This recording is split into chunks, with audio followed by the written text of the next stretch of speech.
Chapter 13, Part 1, Brain and Cranial Nerves.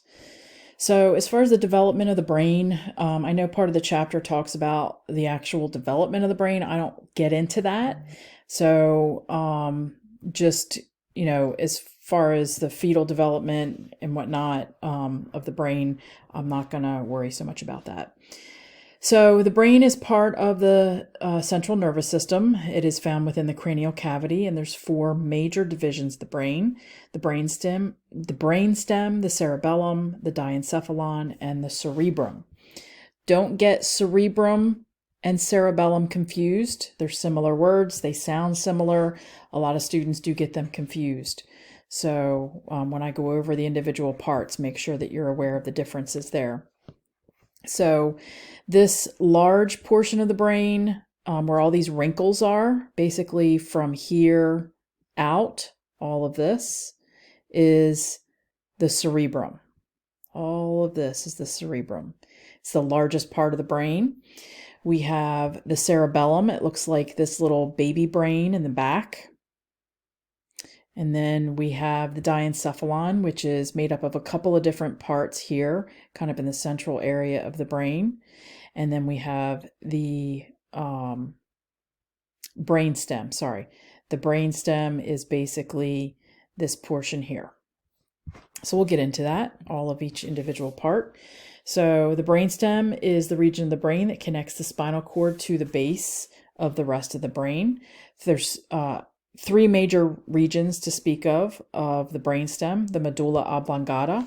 And if you've ever seen Waterboy, then you've probably heard this term before. The pons and the midbrain. By the way, it's a funny clip in that movie. The brainstem is responsible for many essential autonomic or automatic essential functions. So shouldn't be, we've got essential in there twice.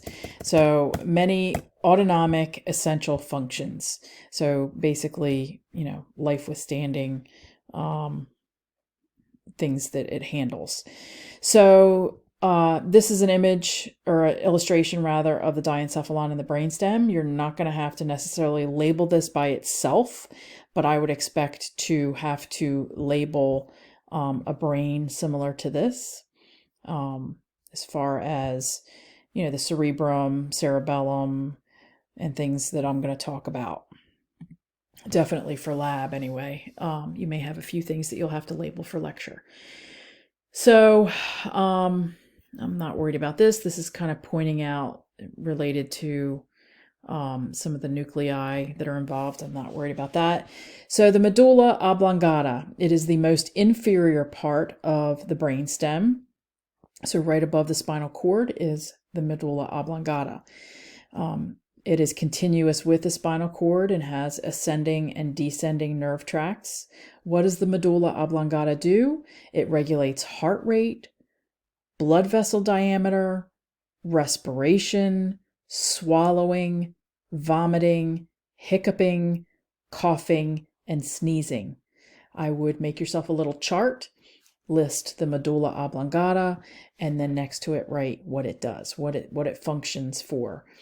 Part of the medulla oblongata is referred to as the pyramids. They're just descending nerve tracts on the anterior surface.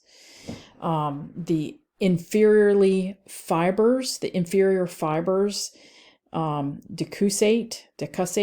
or cross.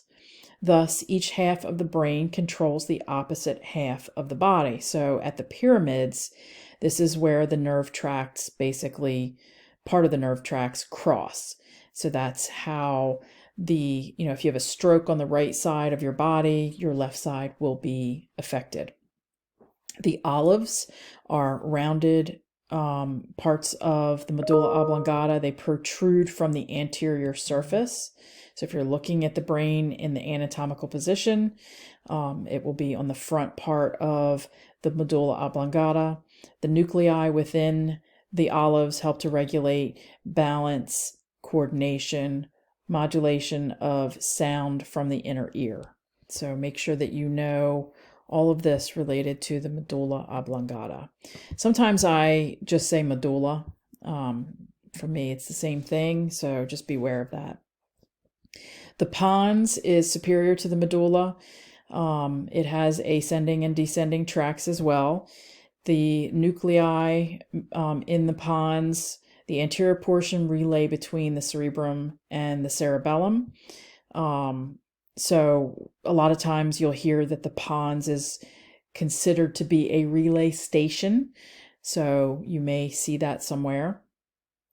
The pons also helps to initiate rapid eye movement sleep. So it has to do with some sleep. And also the pons is associated with the respiratory center, which coordinates with the center in the medulla to help to control respiratory movements. So not alone, but with the medulla, the pons works to help control respiratory movements. The midbrain, it is small and superior to the pons. The nuclei in the midbrain, there are 4 that form mounds on the dorsal surface of the midbrain, sometimes individually referred to as the corpora quadrigemina. And so each separate part is a colliculus. So we have 2 superior colliculi, which are involved in visual reflexes, receiving information from the inferior colliculi, and then also associated with the eye, skin, and cerebrum. The inferior colliculi are involved in hearing.